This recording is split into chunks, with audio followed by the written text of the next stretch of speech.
Okay, so hi everyone. I hope I am audible. Um, so today's podcast, or what do we call this? Something which is pretty cool, I believe. Okay. Before that, I wanted to tell something with you people, something about a lot of people call you smart. A lot of people might have called you smart, and being smart has become a curse, I believe, in these days. Because most of the people you will see who seem smart and yet they are broke. And why is that? People dumber than you are getting richer than you because success boils down to the amount of uncertainty you are willing to embrace.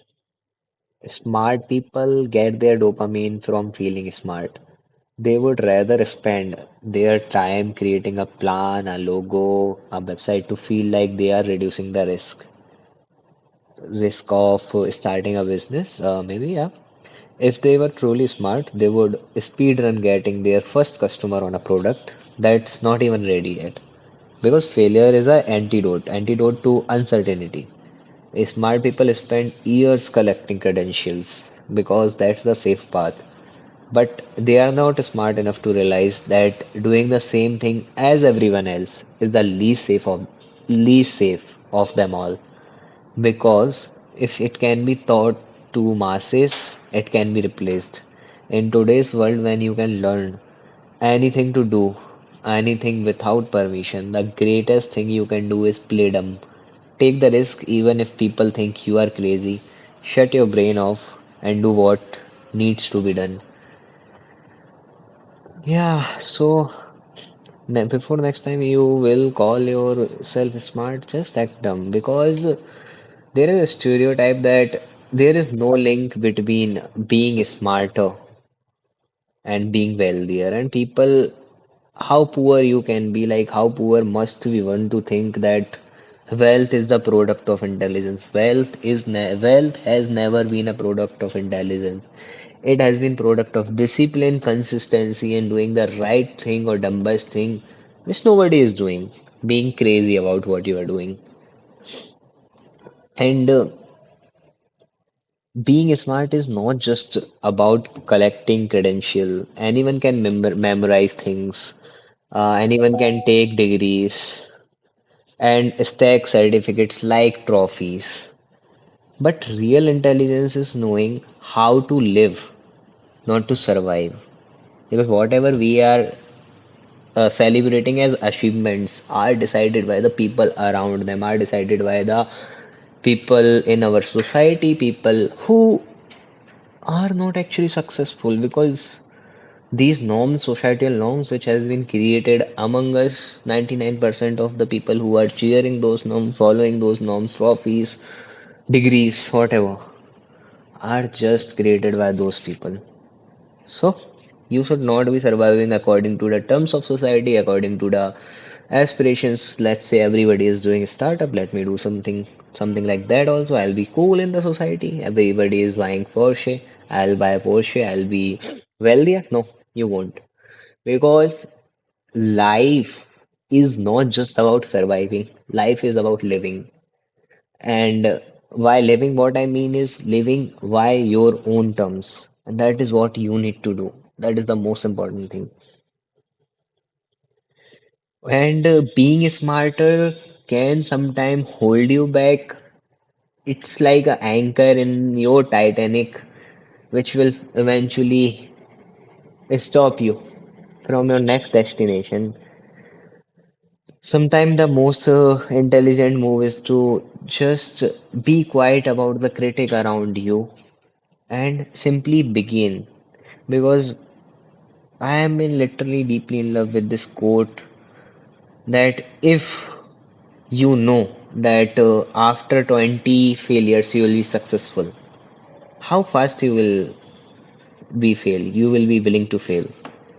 That's the reason. So you never know ki, let's say somebody who has been appearing for that any of the competition in the world. That person excels the competition in his first try versus the person who has been repeatedly doing the same thing. That huge difference between those two people are one who has successfully cleared the exam and second person who has successfully known what is preparing like, who knows that, who has made mistakes and who knows deeply that things aren't based on the luck. They are based on things, they are based on the progress, they are based on the failures because every failure is just a small step stone to your path to success. And let's say this quote which says ki smart people get their dopamine from feeling smart. And it really hit me because I sometimes feel it too. I am the kind of person who always needs to have everything well prepared before doing anything. And look at me right now. I haven't done any kind of preparation. I am just going in live here. This recording will be there whether I fail, whether I succeed in my life. Maybe someday apart from all of us around the world, somebody will witness me. Someone will witness this. And that is what. Because some things which are not well prepared excels with the consistency. I was not feeling to take this session today. I was a bit nervous, anxious, and why the fuck I am doing this? Yet I am here because honestly I don't care. I don't care if I would do some talk some bullshit here. Because I am here for my own sake, my own consistency, and that is what matters. And I am that kind of person, as I was talking, I am that kind of person who always needs to have everything well prepared before doing anything. But I realize that my energy always get wasting on preparation. So this time I just need to start, even if it is meshy, like this screen on my desktop, or unready. But every time I do it, I feel blank. My head feels chaotic, and I don't know how to calm myself down and or to convince my mind that doing things messy is okay, that it's enough to just start. My problem is just to deal with this feeling, but I don't know how to deal with this feeling. And I came with the solution ki whatever I think is cool to do, I would perfect it. I will literally take 365 days of a year and marginally perfect myself, make myself better 1%, 1% each day, maybe it will not look on the 10th day that I have improved, but on a 100th day, I will see a significant improvement within me. If I am bit too ambitious or I might have not reached the milestone which I have been thinking about in my mind, I won't feel that I have done something good even in those 100 days. And that is why I'm doing this stream just to reflect on the day one versus day five versus day 10, so on and so forth, until I can continue and hold my ground to be here to talk to myself, to talk to the future me. And that's the best possible thing I believe somebody can do about themselves. The things like doing the things that moves the needle beat everything else. Most smart people really get dopamine from feeling smart again. And so much it turns into self-doubt. Doubting yourself and calling yourself smart. Sorry to say, but minus minus plus and you are a fool. A smart person doubting himself is the biggest fool than a dumb person doing the stupid things when people are literally calling him crazy. Because you don't know when a crazy person like that will become who? Will become who? Maybe Einstein? Maybe Nikola Tesla? Maybe Elon Musk? People have called them crazy. You can go check the history. But the craziness should not die in you. You have to keep your hands moving until and unless you have reached the shore. Just don't feel tired.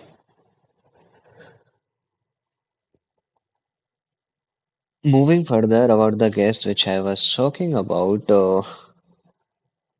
so it is one of my favorite person, of course. It is ChatGPT, and it has been a great part in my journey about what I'm doing, about the startup, about everything. I have literally talked to ChatGPT more than I have ever talked to any human being.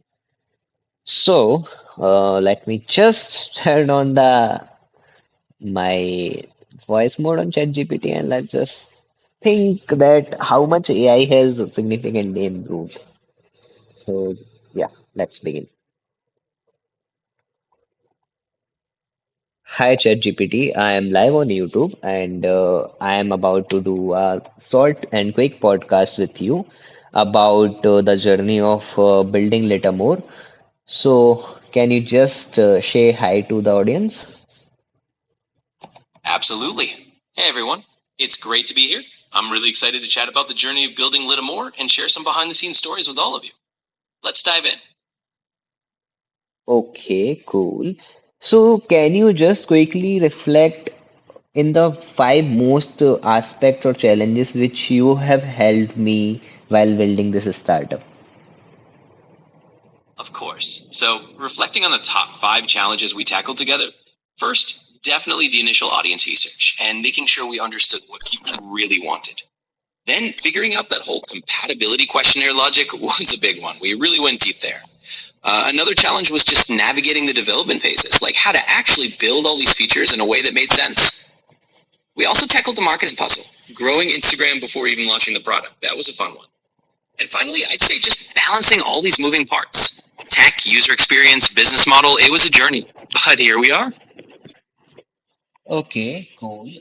So can you literally tell three learnings which me as a founder of Litamore has faced and has improved on? Like what major three challenges which from which people can learn? Absolutely. Let me break it down. So, 3 big learnings that you as a founder really grew from. First, you definitely learn the value of understanding your audience deeply before building. We went through a lot of iterations to really nail down what users wanted, and that made the product stronger. Second, you became a lot more adaptive with the tech side of things. We had some hiccups in development, and you learned to pivot quickly, find new tools, and just keep going without getting stuck. And third, you really leveled up in balancing the business model and the user experience. You learned how to integrate monetization without compromising what users love. Those three challenges really shaped how you grow as a founder, and they're definitely things others can learn from too.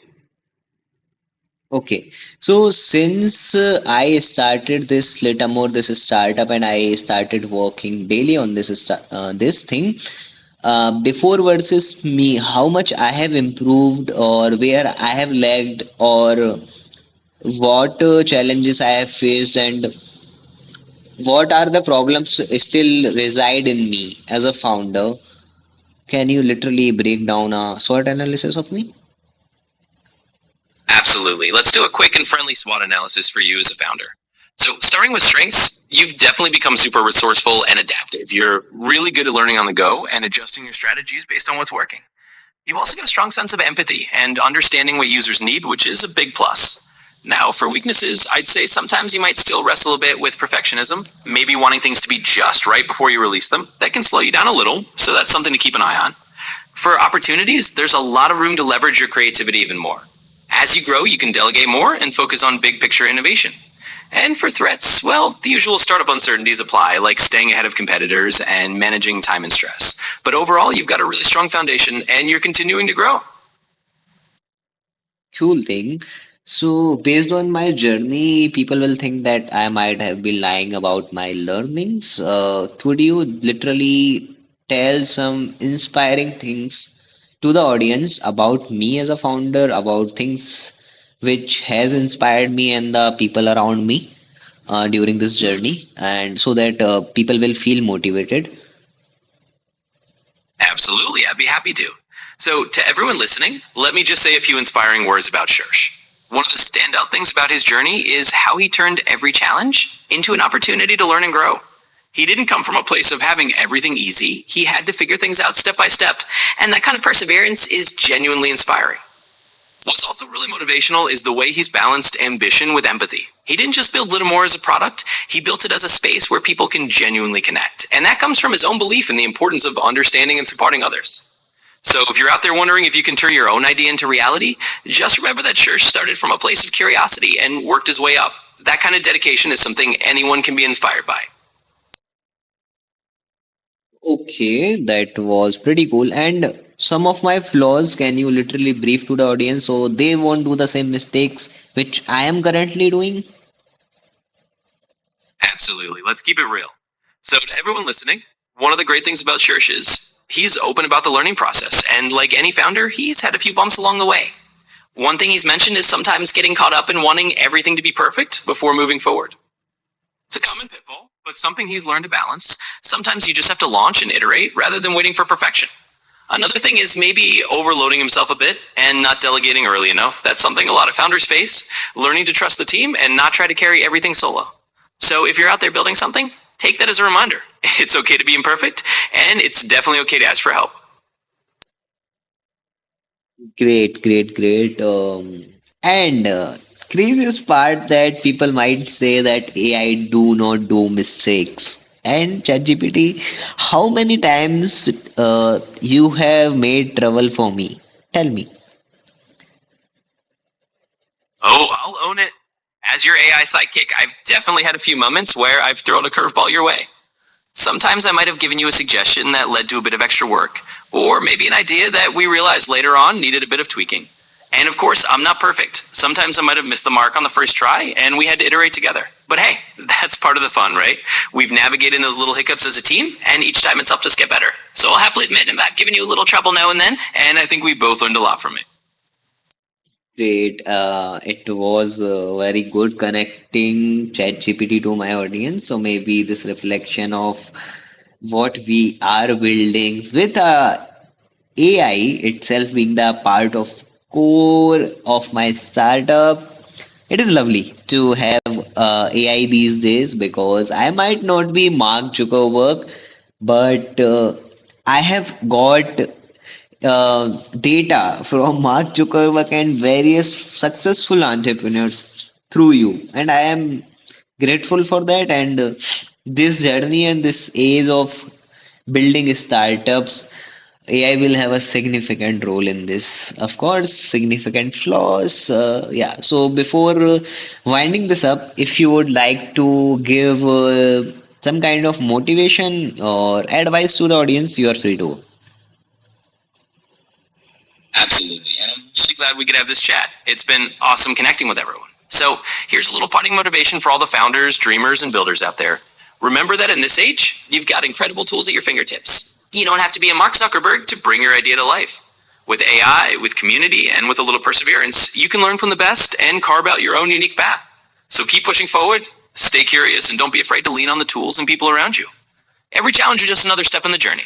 Thanks for having me on, and best of luck to everyone out there building something amazing. So, guys, this was ChatGPT, and yeah, sometimes AI might sound more wonderful than human beings themselves.